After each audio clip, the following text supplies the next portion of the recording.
Bonjour à tous, j'espère que vous allez bien et surtout soyez les bienvenus sur la chaîne Rajiv Ngimbi TV. Avant de commencer, je vais me présenter. Je m'appelle Rajiv Ngimbi et je suis un passionné de la tech, un technicien de l'IT. Et comme toujours, aujourd'hui, je me mets à vous partager une compétence qui est tellement demandée dans les entreprises en production. Et la compétence est le DHCP. Nous allons aujourd'hui faire la compétence DHCP.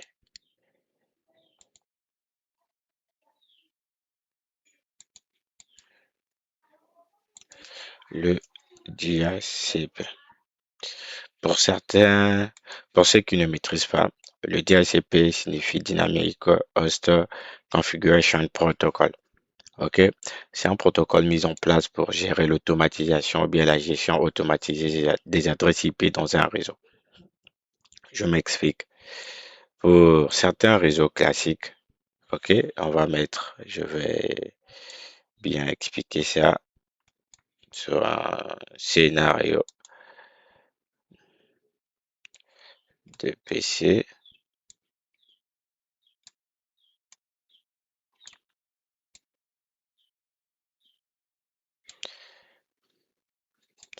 Je vais juste prendre ceci automatique pour gagner en temps.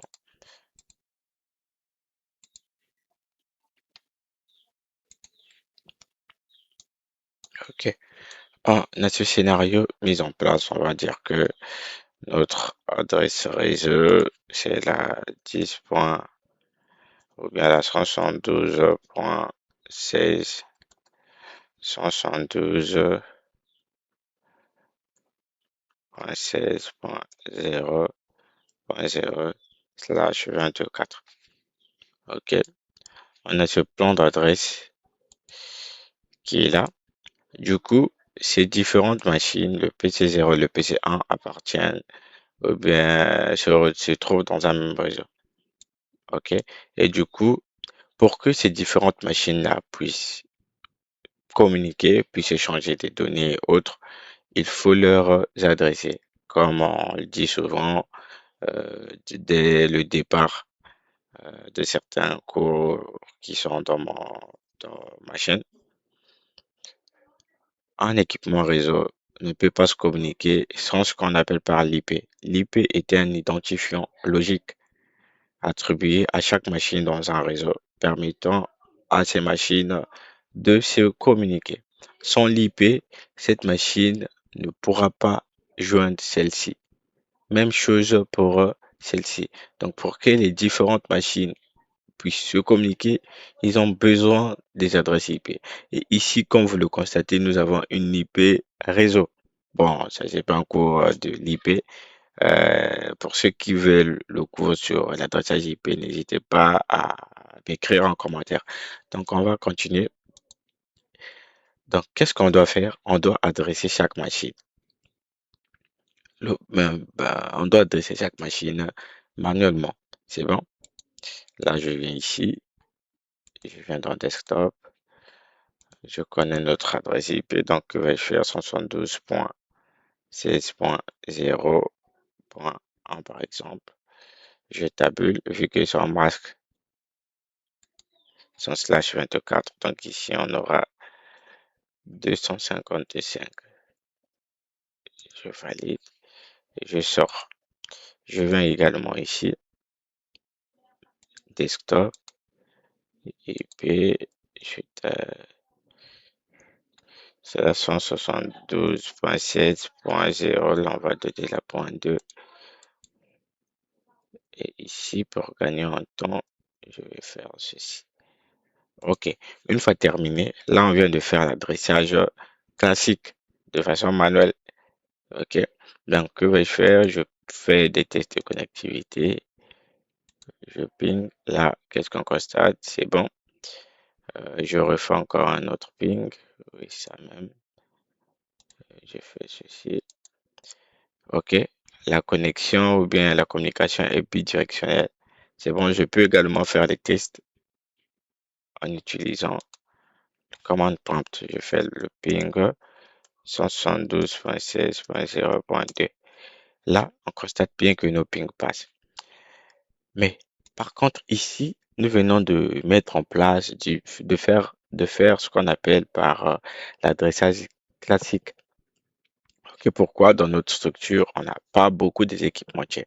Mais supposons que nous nous retrouvons dans une entreprise où il y a plus de 10 000 équipements ou bien plus de 200 équipements. Rien que plus de 100 équipements. Faire ceci, déjà, va vous faire perdre en temps. C'est bon, ça va vous gagner en temps. Et hormis ça, il se peut que vous puissiez faire des erreurs. Pourquoi? Parce que le cerveau n'est pas toujours fiable à retenir tout. Vous pouvez ici configurer par exemple la 1. Mais du coup, une fois que vous arrivez par exemple à aux quatre machines ou bien aux cinquième machine, un peut-être ça peut aller, mais quand vous allez arriver par exemple au 20 et puis vous embrouillez, est-ce que j'avais mis le 20? Là, vous mettez encore le 20. Qu'est-ce qui peut se passer dans votre réseau? Un problème de confusion d'adresse. Et c'est pas bon. Et le DHCP est tout simplement venu pour pallier à ce problème. Le DHCP est venu pour pallier à ce problème. En faisant quoi? Le DHCP gère la gestion des IP de façon automatique. Au départ, vous configurez le DHCP, puis c'est le DHCP qui va gérer le reste, attribuer les utilisateurs souhaitant se communiquer à votre réseau, les IP. On va voir ça tout à l'heure. Avec un démo, je pense que vous allez bien comprendre. Je ramène notre adresse classique ici. Et là, je vais, on va prendre serveur.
Et voilà, là, nous allons configurer notre serveur. On va donner une IP à notre serveur. 1.1 par exemple, je tabule. Voilà, je peux sortir. Je donne le nom au serveur, serveur DHCP. Et DHCP. OK. Là, j'ai donné le nom à notre serveur. Du coup, ici, on a fait ce qu'on appelle par l'adressage classique, là où l'administrateur est censé passer sur chaque machine, configurer les adresses IP. Et rien qu'en regardant bien ce genre d'architecture, vous allez constater que non, ça, là, il y a beaucoup de travail. Dans cette architecture, comment on l'appelle, l'admin a beaucoup de boulot et peut confronter à certaines erreurs, peut commettre certaines erreurs. Pourquoi? Parce que le cerveau n'est pas censé gérer, n'est pas habilité à maîtriser, à garder les nombres pour toujours dans la mémoire. Du coup, il peut arriver que non, ça peut se péter, voilà. Donc, par contre, ici, qu'est-ce que nous allons faire? Le scénario, c'est quoi? Nous allons mettre en place un serveur DHCP. Nous allons configurer le DHCP qui est le Dynamic Hoster Configuration Protocol. Et c'est le DHCP qui va gérer la gestion d'attribution des IP à ces différentes machines, OK? Qui va gérer le contrôle, il va gérer tout. Déjà, le DHCP ne peut pas donner une même adresse IP aux deux utilisateurs. Non, là, impossible. Du coup, cette solution est la plus adaptée dans les entreprises modernes. OK? Donc, pour ce faire, on doit premièrement l'adresser, chose que j'ai fait tout à l'heure. Là, vous allez constater que non, notre serveur DHCP a une IP fixe. L'IP du DHCP doit toujours être fixe et doit être exclu dans votre pool. Pool, c'est la plage totale de votre, ou bien la plage des adresses totales de votre DHCP. Donc, on va venir ici. Je viens dans Service, Services. Après, je viens dans DHCP. C'est bon. Une fois ici, le pôle, c'est là où vous donnez le nom de votre pôle. Vous pouvez donner le nom DHCP Enterprise, ou bien le nom de votre structure, ou bien le nom d'un service quelconque. Voilà. Donc, nous, on va pas gérer. On vient ici mettre le default gateway. Le default gateway, on va faire quoi là? 192.168.1.1. On va utiliser comme default gateway la passerelle de notre DHCP ou bien l'IP de notre DHCP. Et là, nom maximum, on va mettre par exemple 254 des adresses disponibles, maximum numbers of users, le nombre des utilisateurs total, on peut mettre 254, on peut laisser 512, ça va rien causer, ça va rien faire. C'est bon, donc là on a déjà, on dit cette partie, on dit start IP address, par où les adresses IP vont démarrer. Bon, moi je dirais par 10 par exemple. Donc à partir de 10, le DHCP va commencer à gérer tout ce qui est attribution des IP. Et là, si on a un serveur TFTP, on peut taguer son IP ici, ok, le TFTP. Et si on a un contrôleur de Wi-Fi, on pourrait également configurer son IP ici. OK, mais vu que notre lab consiste tout simplement à mettre en place le DHCP, on va s'arrêter là. Là, je viendrai activer le service. Puis, je fais quoi? Save automatiquement mon adresse ou bien mon serveur pool a été configuré. Je peux sortir une fois terminé. Je viens sur chaque PC. La seule chose que je vais faire, je viens dans IP. Une fois dans IP, je viens sur DHCP. Là, qu'est-ce que vous constatez? Automatiquement, le PC5 a reçu une IP se terminant par 1.10, chose que j'avais coché. J'avais dit que maintenant, l'attribution de mes IP vont commencer à partir de 10. OK? Là, on nous a donné le masque par défaut, y compris l'adresse de Pascal, notre gateway, qui n'est autre que le serveur DHCP. On n'avait pas configuré les DNS. OK? Chose qui n'est pas important pour aujourd'hui. Et après, voilà, on va faire la même chose. Je viens ici, DHCP, OK. Je viens ici,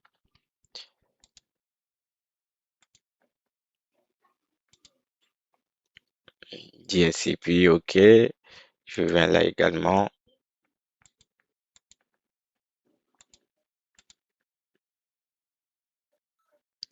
DHCP, OK.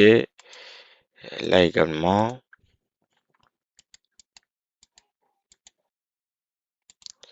DHCP, OK.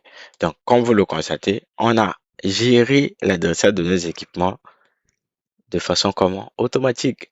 L'admin n'est pas passé sur chaque hôte, configurer, faire des adresses IP. Non, on l'a fait de façon automatique grâce à un service ou bien grâce à un serveur DHCP. Donc, en gros, ce que vous devez comprendre, c'est que le DHCP est un serveur ou bien est un service mis en place dans des structures pour automatiser la gestion des adresses IP.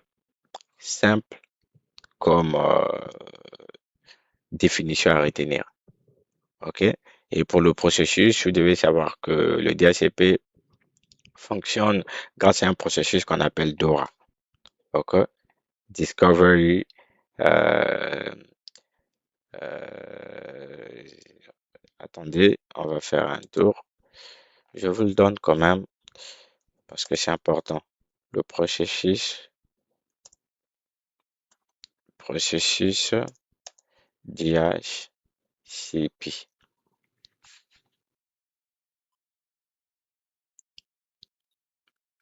Hmm, Image. Voilà. Voilà ça. Vous voyez, voici le processus d'IACP. Je peux enregistrer l'image et voilà. Voici le processus d'IACP. OK. On a ce qu'on appelle par DHCP Discover.